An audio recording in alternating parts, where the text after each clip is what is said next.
I swear I saw a god's grin that day, shining brighter than the sun over the Nile. Only the god was a man in linen, with sandals too clean to be carrying my sweat, and he laughed while I wrestled a limestone block that could have crushed a camel. "Move it faster," he said. Faster? My back has its own opinion, and it's screaming in Old Kingdom Egyptian, which sadly no one here understands. But I guess if you're building eternity for a God King, your personal opinions don't matter, or for that matter, your spine. I imagine if I tried explaining to my neighbor, Rahotep the farmer, that my destiny was to drag granite like a dung beetle on steroids, he'd call me mad. "Why not just grow wheat?" he'd say, shaking his head, already imagining my poor goats trying to pull a block the size of a small hill. But here I am, 25 summers deep into a labor so absurd it could only exist in a civilization that believed chewing bread with beer was sacred, and also, apparently, that I was expendable. The first time I saw the pyramid plans, I laughed, literally. My laughter sounded like a hyena with a stomachache. Looked at the schematic, saw the sheer size, and thought, "You're joking. You want me to haul that up there?" But Pharaoh Sneferu, bless his ambitious heart, was serious, and so I became a volunteer, which is the polite way of saying, farmer pressed into building a mountain for a man who already has more gold than he can count before breakfast. We weren't slaves, technically. I've seen slaves and they look different. They're dead-eyed, tired in a way that I wasn't yet.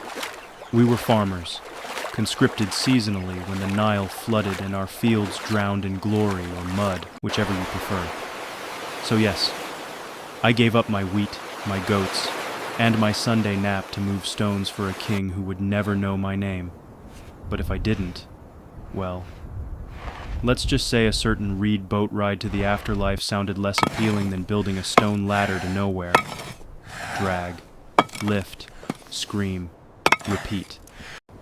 The limestone blocks arrived from Tura, each one smoother than a noblewoman's cheek, but about 50 times heavier than my patience. We used sledges greased with water and more optimism than engineering sense. And somehow, it worked. That's the miracle. Human backs, sweat, and ingenuity stacked higher than anyone had imagined. Sometimes I imagine the gods watching, probably betting on how many of us would snap first. Humor is my shield. You learn quickly that if you don't laugh, you start naming stones after your exes and throwing them in frustration. "There, Nefertiti's nose," I'd mutter, shoving a block forward. Somehow, it made the pain less unbearable. And maybe the gods liked the joke. After all, the pyramid is still standing, while Nefertiti's nose. Well, history didn't treat her gently either. I remember the day I lost my sandal, slipped between two blocks like a mortal mistake. For a second, I panicked, 1 foot bare, and the sun was the size of a chariot wheel. But then I realized, who cares? My feet are already calloused like baked mud bricks. Might as well have one sandal, one raw nerve, and a lifetime of regret. Honestly, Pharaoh's architects would have laughed too if they ever had a moment to look down from their master plans instead of pointing and yelling, "No! Wrong angle!" Then there were the hieroglyph lessons, because nothing says joy like learning a new language while your muscles scream betrayal.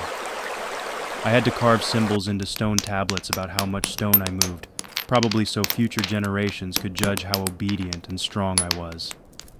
My hands ached, but at least my spelling was improving. I imagined my grandchildren reading, "Austin the Stone Mover, didn't curse enough, did not overeat, tragically underappreciated." By the 3rd year, you start to hear things differently. The river isn't just water, it's a calendar. The wind isn't just air, it's a message that today, maybe, you'll survive hauling that block up the ramp.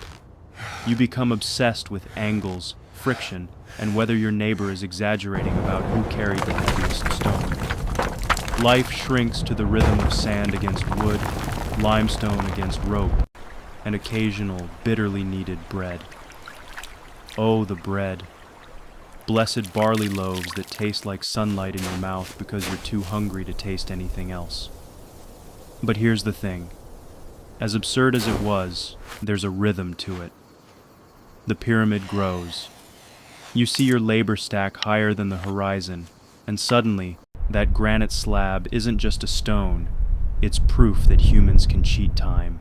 That maybe, just maybe, this back-breaking, sweat-drenched existence has meaning, or at least it's entertaining for the gods. Either way, you get addicted to the motion, the progress, the very audacity of thinking. We can put a mountain where none should exist. And yes, you get philosophical. Mostly when your shoulders scream louder than the overseers and your mind drifts. I often thought about my goats, lying lazily in the reeds, judging my life choices. I wondered what my fields would look like if I ever saw them again. And I wondered if Pharaoh, high above in his palace, ever imagined the absurd comedy of farmers pretending to be God's apprentices, sweating for eternity's blueprint. By the end of the 5th year, I stopped laughing outright. Not because hope died. It didn't. But because you realize surviving the pyramid isn't about humor. It's about patience, strategy, and convincing yourself that you're actually stronger than a stone. I still make jokes to keep the madness at bay, of course. You have to, or the stones start laughing back. And believe me, they are excellent comedians. It was in that year, standing on a ramp that led to nowhere but the sky, that I realized something fundamental. I was not a slave, nor a mere farmer. I was part of something absurdly grand, painfully human, and hilariously doomed. I had given my life to a god king who might not even remember my face, and yet, somehow, it felt like the universe was holding its breath just to watch me struggle. The sun hung like a molten coin in the sky as I hauled what felt like the last block of my life. Every muscle screamed betrayal, every joint threatened mutiny, and my hands, well, let's just say I could have started a small fire by rubbing them together. And yet, I kept moving. Because that was the rule. You don't stop, not even when your body writes letters of resignation in blood. By the time we set that final stone, the pyramid had risen like a dream made of dust and sweat, mocking everything I'd thought I knew about possibility. From the base, it looked enormous. From the top of my exhausted spine, it felt infinite. I remember thinking, if the gods are watching, I hope they appreciate the irony. A mere farmer building forever for someone who will die and probably forget my name. There was no cheering, no parades, just the quiet awe of men who had learned to survive absurdity, who had found rhythm in insanity, and a silence so heavy it pressed on your chest like one of those limestone slabs I'd dragged uphill. I looked at my brothers in labor, farmers, artisans, scribes, and we nodded. That nod said everything. We did it. We moved mountains, literally. And then, as if the universe had a sense of humor, the Pharaoh's scribe came by to count our work. "Record every block," he said. I laughed, though it sounded hollow. Every block was a story of struggle, of laughter, of curses muttered under breath, of camaraderie forged in pain. They could write our names or not, but the pyramid remembered.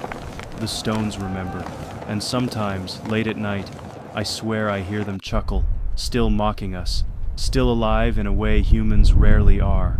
I walked away from the pyramid as the sun sank into the Nile, stained gold with memory. I returned to my fields, my goats, my simpler life. Nothing had changed, except me. I carried the weight of those stones in my bones, in the way my back complained when it rained, in the quiet pride that no pharaoh could erase. I was part of something eternal, absurd, and irreverently human. And here's the kicker. I didn't become a hero. I didn't get songs sung in my honor. But I got something better. I learned that the measure of a life isn't in titles, wealth, or obedience. It's in the absurd, magnificent effort of being alive. Dragging stones for a god king taught me patience, resilience, and most importantly, the ability to laugh when the universe is at its cruelest, So yes, the pyramid stands, the pharaoh fades, and me?